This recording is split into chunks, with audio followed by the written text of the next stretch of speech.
Thank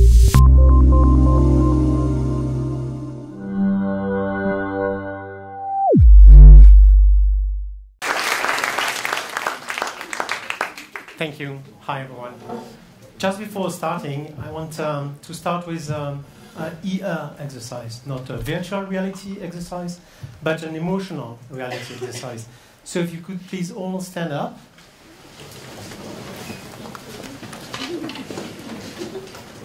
And cross your arms.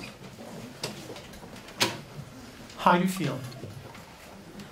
Normally you would be feeling comfortable, at ease. That's the purpose of crossing the arms. Now try to uncross your arms and cross it in a different way.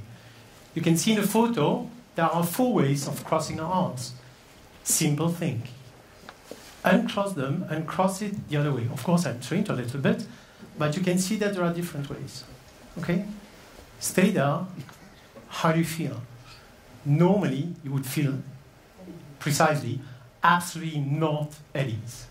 Not at ease at all, because it's not a position you are used to be.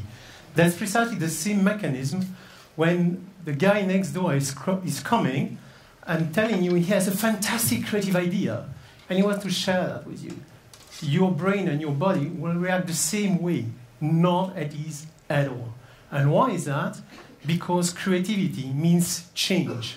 And change is something that we really, really don't appreciate at all. At least our body, as you just experienced. By the way, you can sit down now. Thank you. Our body and also our brain. We are not willing to change. And don't forget, change is something very personal. As you have your own way to cross your arms, you have your own way to consider that as a major change, a small change, or something you really like, which means it's not really impacting me, which is not a change.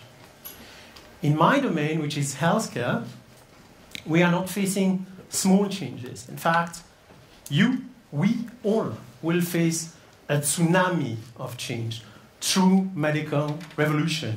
You can think about artificial intelligence, you can think about big data, you can think about Internet of Things, you can think about a lot of combination about all these elements, and you will see that no one is really able to understand and foresee what will happen in 2 years' time. 2 years' time. So I will just illustrate that, not through technology, not through digital revolution, because there are lots of talk about that, but just pick up to technological innovation, because the way of production has also changed, the way of thinking. And the slug is one of my heroes today. Not very exciting, isn't it? Not very sexy. Nevertheless, the slug has one big property, which is it sticks. It sticks, in fact, all the time. It sticks when it's raining, it sticks when it's hot. It just goes and sticks. And where is that important? In which circumstances something, the slime that he produced that sticks, could be essential? Well, if you are looking some TV series like Grey Anatomy, Good Doctor, of The Residents, there are plenty of them for the moment. When you are in the surgical room, normally everything is proceeding quite well. You're just cutting and everything is fine. Sometimes, unfortunately, there is sort of geyser coming in when you cut an artery. And there, as with the wet environment, is really, really coming into consideration for the surgeon. What are we doing for the moment? We just take a needle and a thread and we try to fix it. But there is a Harvard medical team, together with a Chinese and other Canadian team, that invent a scotch tape. A simple biological scotch tape, which combine adhesion and mobility. This is a true experiment that they did. They did a hole into a real heart and submitted to a lot of contraction, tens of thousands of mechanical contraction at twice the normal pressure. And it went very, very well. So you can imagine, first, the idea of having this and proposing that for your research as a matter of I think I can develop that. The reaction of the university, of the team that say, okay, we believe in you. I'm not sure it would be quite easy to defend this type of project. And the second one, the change that this will bring in the surgery and in the medical teams all over the world.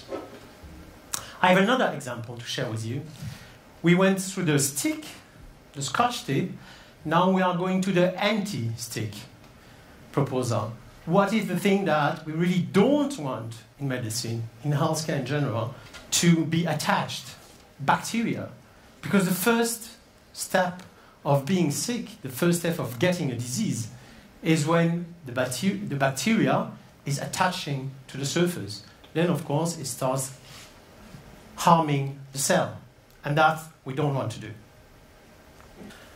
Hospitals are unfortunately very exposed to bacteria. And in fact, one of the major healthcare problems we are facing is multi-resistant bacteria that are developing in some hospitals. The bad news is because are really multi-resistant bacteria, we don't have any antibiotic able to kill those bacteria. And unfortunately, if you get infected with one of these bacteria, you just die. There's nothing healthcare doctors can do for the moment. Another environment where bacteria are also a major problem is the underground at rush hour. There are plenty of studies in the New York tube, in Chinese tubes, in Tokyo, where there is a huge bacterial contamination during rush hour. Wouldn't be easy to have a simple method to fight against all this contamination.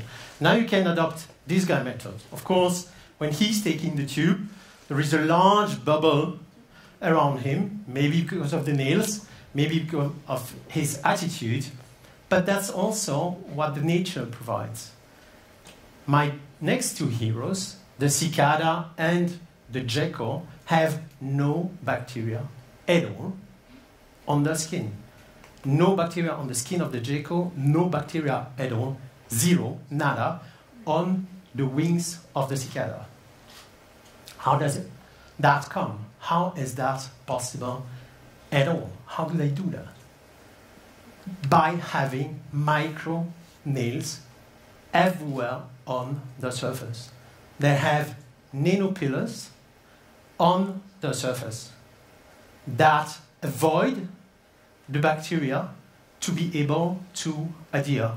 How does that happen? This is the bacteria, this is my micronail. The bacteria is trying, of course, to lie down on the surface.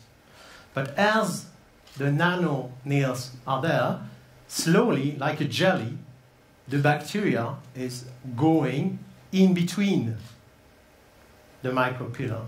And at some point, the membrane of the bacteria breaks down and kills.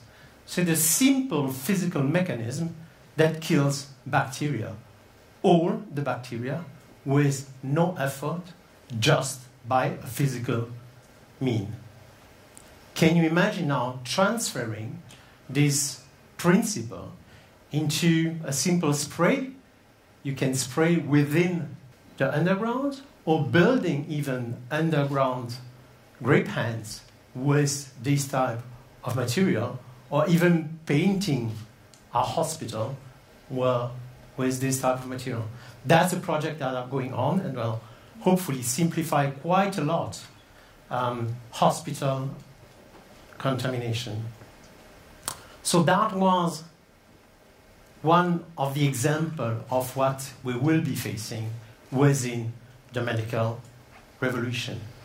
The most important thing for you to consider is that even if winter might not be coming because of the climate change, what you will be sure of is that change is coming. Change is coming in your professional life. Change is coming in your social or private life. That's for sure. And what we want to have is we want to have a solution precisely like the exercise that we did in the beginning to avoid having this bad feeling and to embrace change. And the solution is optimism. As simple as that. Medical studies show, behavioral studies show that optimism is really a boost of the creativity. Why? Because optimism is inhibiting all negative thoughts that we can have, and by inhibiting these thoughts, we consider the change as a possibility, and then each of us become creative by analyzing and embracing the further possibilities of this change, which means that by discussing, evaluating the change, we are creative. So to simplify all this study, just take as key message that optimism not only makes our life maybe not easier, but healthier, and on top of this, it's helped us quite a lot to embrace changes. Thank you so much.